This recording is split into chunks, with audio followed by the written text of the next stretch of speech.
आदाब, नमस्कार। The red mic में आपका स्वागत है। मैं हूं सौरभ शुक्ला। ये तस्वीरें भारत बांग्लादेश बॉर्डर की हैं। पश्चिम बंगाल का ये हाकिमपुरा बॉर्डर है, जहां हर रोज 100 से 150 बांग्लादेशी वापस पश्चिम बंगाल से बांग्लादेश जाने के लिए इकट्ठे हो रहे हैं। इन तस्वीरों में आप देख सकते हैं कि ये लोग जमीन पर बैठे हैं और अपनी बारी का इंतजार कर रहे हैं। बॉर्डर सिक्योरिटी फोर्स की माने तो हर रोज पिछले एक हफ्ते से, जब से पश्चिम बंगाल में एसआईआर शुरू हुआ है, फॉर्म डिस्ट्रीब्यूशन शुरू हुए हैं, हर रोज 150 से 200 बांग्लादेशी जो पश्चिम बंगाल में रह रहे थे, वो भारत से वापस बांग्लादेश जाने के लिए हाकिमपुरा बॉर्डर से क्रॉस करके बांग्लादेश जा रहे हैं। बीएसएफ कह रही है कि हम इनका प्रॉपर बायोमेट्रिक्स चेक कर रहे हैं और उसके बाद उन्हें वापस जाने की इजाजत दे रहे हैं। ये तस्वीरें कई जिलों में देखने को मिल रही हैं। ये वो जिले हैं जो पश्चिम बंगाल और बांग्लादेश बॉर्डर पर स्थित हैं। कई जगह फेंसिंग से गैर कानूनी तरीके से भी भारत से बांग्लादेश जाने की कोशिश करते हुए कुछ बांग्लादेशी नजर आए। कुछ लोग इसे रिवर्स माइग्रेशन भी कह रहे हैं। ये सब कुछ हो रहा है एसआईआर के चलते। इसके चलते तमाम तरीके की बातें, राजनीति भी शुरू हो गई है। आपको बताएं कि जो जयप्रकाश मजूमदार हैं, टीएमसी के प्रवक्ता हैं, उनका एक बयान आया है। उस बयान में वो कहते हैं कि अब शुभेंदु अधिकारी जो बीजेपी के नेता हैं, अब शुभेंदु अधिकारी की धमकियों और डिटेंशन सेंटर को लेकर खतरे के चलते लोग वापस जा रहे हैं। शायद यही वजह है, लेकिन मुझे शक है कि जो लोग वापस जा रहे हैं उनके पास वोटर आईडी कार्ड है या नहीं। वो बंगाल के इस हिस्से में शरण लेने आए हैं, वो वापस जा रहे हैं, लेकिन यहाँ एक गंभीर सवाल उठता है जिसका जवाब बीजेपी या केंद्र सरकार नहीं दे रही है। अगर वो पिछले 10 साल से यहाँ हैं तो वो भारत में कैसे घुसे? भारत बांग्लादेश सीमा पर कड़ी निगरानी रखने पर कई बार चर्चा हुई थी। अमित शाह और उनका विभाग भारत की सुरक्षा और अंतर्राष्ट्रीय सीमा पर कड़ी निगरानी रखने का जिम्मा संभाले हुए थे, लेकिन वो कैसे विफल रहा? तो यहाँ टीएमसी जो सत्ता में है, ममता बनर्जी की सरकार, उनकी तरफ से ये बयान आया है। वो कह रहे हैं कि ये इलीगल बांग्लादेशी थे जो भारत में या पश्चिम बंगाल में गैर कानूनी तरीके से रह रहे थे। कुछ के आधार और वोटर आईडी कार्ड भी थे। सवाल ये उठता है कि जो सीमा की निगरानी है वो बॉर्डर सिक्योरिटी फोर्स के पास है, जो सीधे गृह मंत्रालय को, यानी केंद्रीय गृह मंत्री अमित शाह को रिपोर्ट करती है। तो उनके चलते, उनके रहते हुए ये लोग कैसे बांग्लादेश से पश्चिम बंगाल में गैर कानूनी तरीके से पहुंच गए? हालांकि उनको ये भी जवाब देना होगा कि उनका आधार और वोटर आईडी कार्ड भी फर्जी तरीके से कैसे बन गया। ये एक बहुत बड़ा सवाल है। तो सुनिए टीएमसी के प्रवक्ता जयप्रकाश मजूमदार क्या कह रहे हैं। Doubt whether all these people who are going back there have voter ID card or not. They are not voters. They have come to seek shelter here in this part of Bengal. They are going back. But a critical question arises here, which BJP or central government is not answering. If they are here for last 10 years or 8 years or 5 years, what you are saying, how they have entered India?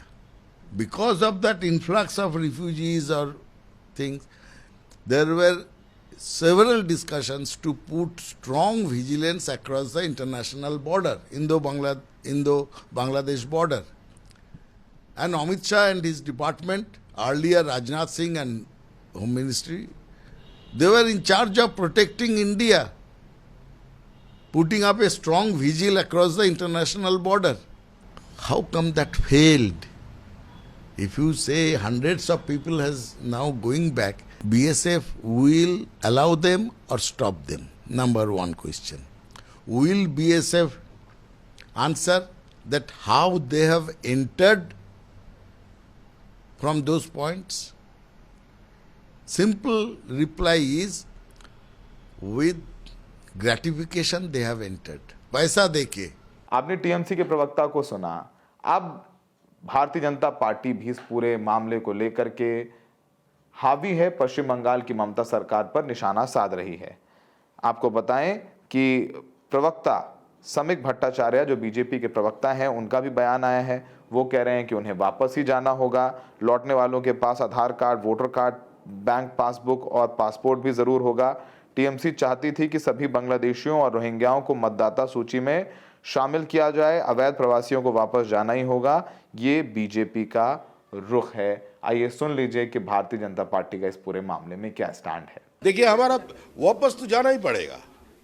जो लोग वापस जा रहे हैं उसका पास आपको आधार card मिलेगा, bank का पासबुक मिलेगा, उसका पास आपको पैन कार्ड मिलेगा, हो सकता है पासपोर्ट भी मिल सकता है। तो जैसे तृणमूल कांग्रेस इन लोगों को बुलाया और खुलेआम तृणमूल बयान दिया था, तृणमूल का एक नेता 24 परगनास में, कि किसी भी बांग्लादेशी का नाम वोटर लिस्ट का बाहर में रहना नहीं चाहिए, सबको इंक्लूड करो, रोहिंग्या को करो, बांग्लादेशियों को करो। तो जो इलीगल इमिग्रेंट्स है उसको जाना पड़ेगा।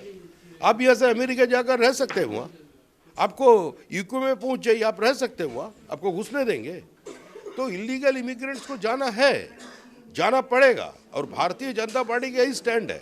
इसमें कोई धर्म विश्वास को लेकर कोई बात नहीं है, इसमें कोई हिंदू मुस्लिम नहीं है, सीधा हिसाब है। जो भारतीय है वो भारत में रहेंगे। तो आपने सुना कि टीएमसी क्या कह रही है, बीजेपी क्या कह रही है, बॉर्डर भारत बांग्लादेश बॉर्डर पर क्या हाल है, लोग इकट्ठे हो रहे हैं, अब सामने तस्वीरें दिख रही हैं।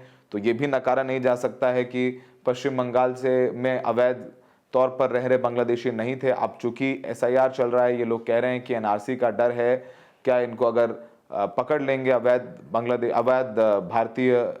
बांग्लादेशी कह के, तो इनको डिटेंशन सेंटर्स में, डिटेंशन कैंप में रखा जाएगा। इनफैक्ट इंडियन एक्सप्रेस की एक खबर के मुताबिक तमाम लोग बता रहे हैं कि वो 5 साल पहले आए, 6 साल पहले आए, 7 साल पहले आए। इनमें से जो ज़्यादातर लोग वापस जा रहे हैं वो घरों में काम करने वाली महिलाएं हैं, मैला ढोने वाले लोग हैं, तो स्मॉल जॉब्स करने वाले लोग हैं, जो ज़्यादातर बांग्लादेश से आके पश्चिम बंगाल में रह रहे थे। इसमें बताया जा रहा है कुछ हिंदू भी शामिल हैं। अब इस पूरे मामले में ममता बनर्जी जो मुख्यमंत्री हैं, उनका भी एक बयान आया है। उन्होंने एक letter chief election commissioner Gyanesh Kumar को लिखा है। उस लेटर में वो कह रही हैं कि जो एसआईआर चल रही है, स्पेशल इंटेंसिव रिवीजन की प्रक्रिया, इसको रोक दिया जाए। और उन्होंने कहा है कि ये प्रक्रिया ज़बरदस्ती थोपने वाली और ख़तरनाक प्रक्रिया है। आपको बताएं कि जब से ये एसआईआर शुरू हुआ है, पश्चिम बंगाल में हर रोज़ कोई ना कोई बीएलओ, बूथ लेवल ऑफिसर, जो शिक्षक हैं या ज़्यादा शिक्षक होते हैं, वो अपनी जान ले रहे हैं मानसिक दबाव के चलते। और वो खबरें भी आप आराम से देखेंगे, गूगल पे अवेलेबल हैं, और वो लेटर लिख के जा रहे हैं। उन्होंने कहा कि इस प्रक्रिया में, जो ममता बनर्जी कह रही हैं कि इस प्रक्रिया में तमाम तरह की गड़बड़ियां हैं। ममता ने चुनाव आयोग पर आरोप लगाया कि बिना सफिशिएंट ट्रेनिंग के, पर्याप्त ट्रेनिंग के, गाइडलाइन और तैयारी के ये एसआईआर लागू किया जा रहा है, जिससे बीएलओ और लोगों दोनों पर दबाव बन रहा है। उन्होंने कहा है कि कई बीएलओ, टीचर, फ्रंटलाइन वर्कर और दूसरे नियमित कर्मचारी, जिन्हें एक एक घर जाकर सर्वे और ऑनलाइन फॉर्म भरने के काम करने पड़ रहे हैं, उन्होंने कहा कि इंसानी क्षमता यानी इंसानी ताकत से परे है। अब ये सारी बातें ममता बनर्जी ने अपने लेटर में लिखी हैं। उन्होंने लिखा है कि जिस रफ्तार से प्रक्रिया हो रही है, उससे 4 दिसंबर तक कई इलाकों में वोटर्स डेटा ठीक से अपलोड नहीं हो पाएगा। इतना ज़्यादा काम होने और सज़ा के डर से बीएलओ गलत या अधूरा डेटा भर सकते हैं, जिससे वोटर लिस्ट खराब हो सकती है। ये ममता बनर्जी कह रही हैं। अब आपको बताएं कि ये ममता बनर्जी का रुख है। उधर वहीं पश्चिम बंगाल बॉर्डर पर बीएसएफ है, जैसे हमने बताया, वो कह रहे हैं कि हर रोज़ 150 से ज़्यादा अवैध बांग्लादेशी लौट रहे हैं। वो भी एक बात है, लेकिन ममता बनर्जी के कुछ बिंदु हैं जो पढ़ने पर उनके लेटर समझ में आए, और वो इम्पोर्टेंट बातें उन्होंने कही हैं, जैसे कि ज़रूरी डॉक्यूमेंट्स को लेकर क्लैरिटी नहीं है, सर्वर की समस्याएं हैं, ऑनलाइन फॉर्म में बार बार डेटा मिसमैच जैसी परेशानियां बीएलओ को प्रभावित कर रही हैं। इस समय धान की कटाई और रबी की फसल की बुआई चल रही है, लाखों किसान खेतों में व्यस्त हैं। ऐसे में एसआईआर उनकी भागीदारी मुश्किल है और ग्रामीण कामकाज प्रभावित हो रहा है।